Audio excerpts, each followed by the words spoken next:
C Joseph Vijay எனும் நான்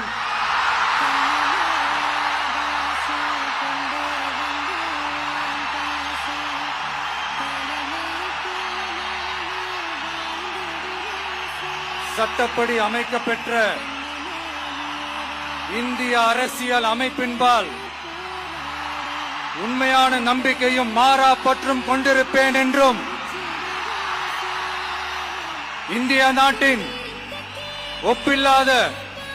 முழு முதல் ஆட்சியையும் ஒருமையையும் நிலை நிறுத்துவேன் என்றும்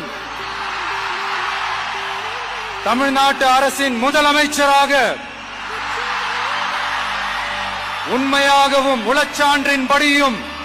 என் கடமைகளை நிறைவேற்றுவேன் என்றும் அரசியல் அமைப்பிற்கும் சட்டத்திற்கும் இணங்க அச்சமும் ஒருதலை சார்பும் இன்றி விருப்பு வெறுப்பை